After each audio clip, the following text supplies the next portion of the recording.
Ari ieu pasal ka-12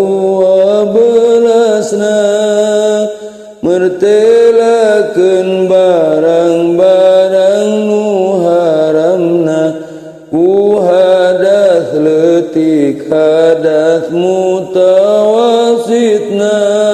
hadas gede tilu rupa disebutna barang haram ka jalma batal wuduna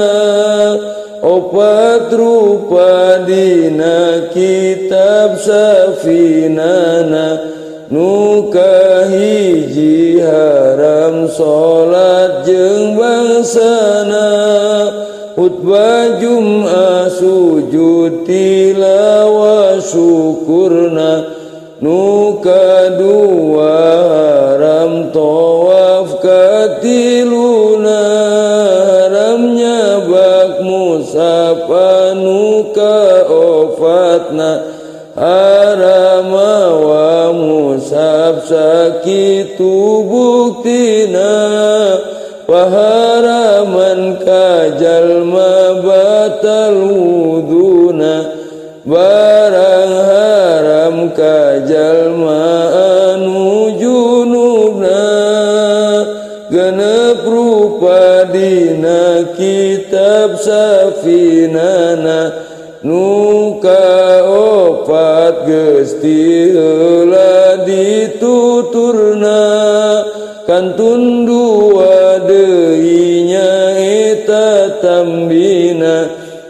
nu kalima haram di masjid cicingna kecuali karena lika daruratna nu kagenep maca Quran kulisana bari make sorang ngadenge manena barang haram ka awewe nuju hedna tawa nuju ni pasapuluh jumlana anu genep geus ti heula dituturna kantun opat deui nya eta tambana nu katujuh eta haram puasana kadalapan eta haram ditolakna kasalapan eta haram ngaliwatna di jero masjid munsieun mutorana kasapuluh haram di alab sukana perkara antar bujal jeung turna tasakitu pasal ka-12 mugi